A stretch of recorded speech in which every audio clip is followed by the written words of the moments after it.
Hello সবাইকে, welcome back to my channel. আমি আজকের অনেক মান্থ পর আমি আবার নতুন ভিডিও নিয়ে চলে এসেছি। আর আজকের ভিডিওটা হবে খুবই ট্রেন্ডিং ভিডিও। আজকের থেকে যে ভিডিওগুলো পোস্ট করব হচ্ছে খুব ট্রেন্ডিং ভিডিও। কিরকম, সামনেই তো পুজো চলে এসছে, তো পুজোর জন্য প্রত্যেকেই আমার কাছে অনেকে ইনস্টাগ্রামে এবং ফেসবুকে দেখতে চেয়েছিল যে দিদি কি করে ডেলি বেসিসে মেকআপ করবো, মানে পুজোতে যে বেরোবো বাইরে, তো সেই মেকআপগুলো কিভাবে করব। তো সেটাই একটু তোমাদের সাথে আমি শেয়ার করব। তো আমাকে ইউটিউবে আমি এখন অতটা বড় হতে পারিনি, তো ইউটিউবে আমাকে কেউ জিজ্ঞাসা করেনি, কিন্তু ইনস্টাগ্রাম এবং ফেসবুকে আমার অনেক ফলোয়ার্স আছে এবং সেখানে আমি পরিচিত অ্যাজ এ মেকআপ আর্টিস্ট। তো সেখানে অনেকেই আমার জিজ্ঞাসা করেছে এবং ফ্রেন্ড সার্কেলের মধ্যে, রিলেটিভসের মধ্যেও দিদি বোনেরা এরা আমাকে অনেকেই জিজ্ঞাসা করেছে। তো সেটার জন্য একটা আজকের ভিডিও বানাতে চলেছি আমি। তো ভিডিওটা হবে হচ্ছে আজকের মহাষষ্ঠী নিয়ে ভিডিওটা হবে, যে ষষ্ঠীর দিন যখন তোমরা একটু সাজুগুজু করে ঠাকুর দেখতে বেরোবে, তো সেই সাজুগুজুটা কিরকম হবে। তো চলো আজকে ভিডিওটা শুরু করা যাক। যে কোনো মেকআপ করার আগে স্কিন কেয়ারটা খুব দরকার, তো এই কারণে আমি স্কিন কেয়ার করে নিচ্ছি। একটু আগে ফেস ওয়াশ দিয়ে মুখটা ক্লিন করে একটু টোনার ইউজ করছি। এরপরে আমি ময়েশ্চারাইজার ইউজ করবো। ময়েশ্চারাইজার জায়গায় আমি কসরক্সের স্নেল মিউজিনটা ইউজ করছি। আর এই স্নেল মিউজিনটা আমার খুব ফেভারিট। তোমরা চাইলে ময়েশ্চারাইজার ইউজ করতে পারো, চাইলে কি মেকআপ করার আগে ময়েশ্চারাইজার ইউজ করতেই হয়। আমার কাছে এটা ছিল, তো আমি ইউজ করলাম। এটা ইউজ করার পরে একটু অ্যাবজর্ব হওয়ার টাইম দেবো। এটা অ্যাবজর্ব হতে একটু টাইম নেয়। তো অ্যাবজর্ব হয়ে যাওয়ার পরে তোমরা অবশ্যই প্রাইমার ইউজ করবে। তো প্রাইমারের জায়গায় আমি এখানে প্রাইমার ইউজ করলাম না, আমি এখানে একটা ফাউন্ডেশন ইউজ করছি ডিরেক্ট, কারণ এই ফাউন্ডেশনটা 3-in-1 ফাউন্ডেশন, এর মধ্যে প্রাইমার আছে। তো সে কারণে আমি আর প্রাইমারটা ইউজ করলাম না। তোমরা চাইলে অবশ্যই প্রাইমার ইউজ করতে পারো। তো এটা হচ্ছে ওশিয়া হার্বালের স্টিক ফাউন্ডেশন। আর এই ফাউন্ডেশনটা আমার মানে খুব পছন্দের একটা ফাউন্ডেশন। আমি আগে কখনো ইউজ করিনি, এটা ফার্স্ট টাইম করছি, বাট আমি 2-3 বার ইউজ করেছি। তো আমার খুব মানে ভালো লেগেছে, সেলফ মেকআপের জন্য খুব ভালো এটা। তো ফাউন্ডেশনটা এভাবে মুখে লাগিয়ে নিয়ে এরপর একটা বিউটি ব্লেন্ডার দিয়ে ভালো করে ব্লেন্ড করতে হবে। আর যেহেতু স্টিক ফাউন্ডেশন, সে কারণে একটু ধৈর্য ধরে ব্লেন্ড করতে হবে। তার কারণ কি, যাতে মেকআপটা ফ্ললেস লাগে। স্টিক ফাউন্ডেশন ব্লেন্ড হতে একটু টাইম নেয়। দেখো কত সুন্দর ফ্ললেস লাগছে মেকওভারটা। এরপরে তোমরা একটা কম্প্যাক্ট ইউজ করবে। আমি এখানে একটা কম্প্যাক্ট দেখাচ্ছি। এই কম্প্যাক্টটা আমার কাছে ছিল সেলফ মেকআপের জন্য। ওশিয়া হার্বালের কম্প্যাক্ট এটা শেড হচ্ছে আইভরি শেড। এভাবে ব্রাশে করে নিয়ে কম্প্যাক্টটা ভালোভাবে ফেসে অ্যাপ্লাই করে নেব, যাতে মেকআপটা পুরো সেট হয়ে যায়। তোমরা চাইলে এখানে বানানা পাউডার বা ট্রান্সলুশন পাউডার ইউজ করতে পারো। তো এরপরে দেখো আমার একটা আই মেকআপ করতে হবে। তো আই মেকআপের জন্য আমি এখানে বিউটি গ্লাজারের এই আই প্যালেটটা ইউজ করলাম। একটা ইয়েলো কালার, একটা লাইট ব্রাউন কালার, দুটো মিক্সড করে আমি আই মেকআপটা করছি। তোমরা দেখো কিভাবে আমি করছি। তোমরা এইভাবে একটা আই মেকআপ করবে ষষ্ঠীর জন্য, নিউড লুকের ওপরে খুব সুন্দর লাগবে, আর ফ্ললেস মেকআপ বেসের ওপরে।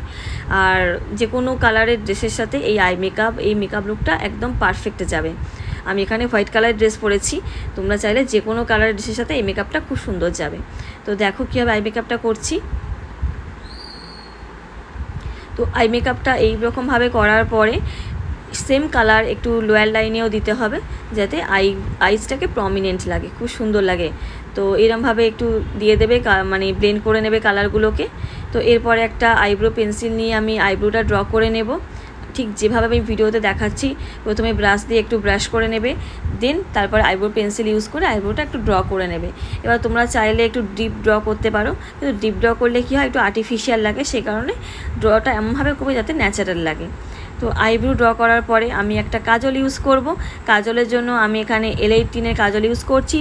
তোমাদের কাছে যার কাছে যা কাজল আছে অ্যাভেলেবেল, সেই কাজল ইউজ করবে।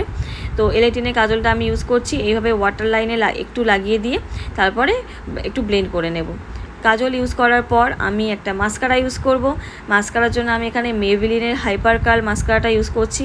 এই মাস্কারাটা খুব ভালো, মানে ফলস ল্যাশ মানে ইউজ করতেই লাগবে না, এত সুন্দর মানে লাগবে এই মাস্কারাটা ইউজ করার পরে। মাস্কারার পরে একটা আমি ব্লাশ ইউজ করব। ব্লাশের জন্য আমি এখানে রেডি প্রফেশনালের যে ব্লাশটা আছে PH ব্লাশ, সেটা আমি ইউজ করছি। তো এই ব্লাশটা দেখতে লাগছে ব্ল্যাক কালার, বাট এটা ব্ল্যাক কালার আসবে না, এটা পিঙ্ক টোন আসবে, এবং ইউজ করার পর খুব সুন্দর ন্যাচারাল লাগে। আর হাইলাইটার আলাদা করে ইউজ করতে লাগে না। এই ব্লাশারটা হচ্ছে মানে দুরকম কাজ করে। গালগুলোকে তো ব্লাশ করে, ইভেন হাইলাইটারের কাজটাও করে দেয়, একদম পুরো ন্যাচারাল লুক লাগে। তো এইভাবে আমি ফিঙ্গার দিয়ে মুখে একটু ডট করে লাগিয়ে নেওয়ার পরে ব্রাশ দিয়ে আমি এটাকে ব্লেন্ড করছি। তো দেখতেই পাচ্ছ কত সুন্দর ব্লেন্ড হয়ে গেছে। এরপর একটা লিপস্টিক ইউজ করলাম, নিউড রেডের উপর লিপস্টিকটা, কি কোম্পানি আমার মনে নেই, কারণ কোম্পানি নেমটা আমি ভুলে গেছি এই মুহূর্তে, কারণ গায়ে লেখাটা উঠে গেছে। তো এই রকমভাবে দেখো মেকআপ লুকটা আমার ওভারঅল হয়ে গেছে। তো এরপর একটু হেয়ারটা ঠিক করব। হেয়ারের জন্য আমি এখানে সেলফি স্ট্রেটনার ইউজ করছি, এটা ফিলিপসের সেলফি স্ট্রেটনার। তো পুরোপুরি হেয়ারগুলোকে আমি স্ট্রেট করব না, একটু ওয়েভি রেখে সেভাবেই আমি স্ট্রেট করব। আর সেলফি স্ট্রেটনার ইউজ করার জন্য মানে এটা সেলফের জন্য সেলফি স্ট্রেটনারটা খুবই ভালো। তো তোমরা চাইলে এটা ফিলিপসের স্ট্রেটনার নায়কাতে পেয়ে যাবে, একটু ফিলিপসের সেলফি স্ট্রেটনার বলে সার্চ করো। আর এই অক্সিডাইজের জুয়েলারিটা আমি মিশো থেকে নিয়েছি। তো খুব সুন্দর জুয়েলারিটা, মানে খুব সুন্দর লাগবে, শুধু ড্রেসের সাথে না শাড়ির সাথেও খুব ভালো মানিয়ে যাবে। আর এর সাথে যে ইয়াররিংসটা দিয়েছে সেটা খুবই বড়, তো ওই জন্য আমি একটা অন্য অক্সিডাইজের ছোটো ইয়াররিংস আমি ইউজ করলাম যাতে একটু মানিয়ে যায়। তো কারণ জুয়েলারিটা, গলার জুয়েলারিটা একটু বড়ো হয়ে গেছে, তো কানেরটা একটু ছোটো পড়লেই ভালো লাগবে। তো এরপর একটা আমি হেয়ার স্প্রে ইউজ করলাম, এটা একটা অর্গানিক হেয়ার স্প্রে, ম্যাজিক্যাল জারের প্রোডাক্ট। হেয়ার স্প্রেটা এভাবে ইউজ করার পর হেয়ারটা পুরো সেট করে নিয়েছি। দেখো আমার মেকআপ লুকটা পুরো ডান হয়ে গেছে। তো তোমাদের কেমন লাগলো এই মেকআপ লুকটা একটু জানিও। আর দেখো আমি একদম ক্লোজ আপে দেখাচ্ছি কত সুন্দর ফ্ললেস লাগছে। দেখো আমার মুখে কিন্তু হালকা পিম্পলস আছে আর একনে স্কারও আছে, তারপরেও দেখো মেকআপ লুকটা কতটা সুন্দর বসে গেছে, মানে একদম ফ্ললেস ন্যাচারাল ওপর লাগছে। তো তোমরা অবশ্যই এই মেকআপ লুকটা ট্রাই করো। তো আর ট্রাই করে আমাকে এই ভিডিওর কমেন্ট সেকশানে এসে জানিও যে তোমাদের কেমন লাগছে। আর এই ভিডিওটা যদি ভালো লাগে অবশ্যই লাইক করো আর সাবস্ক্রাইব করে দিও।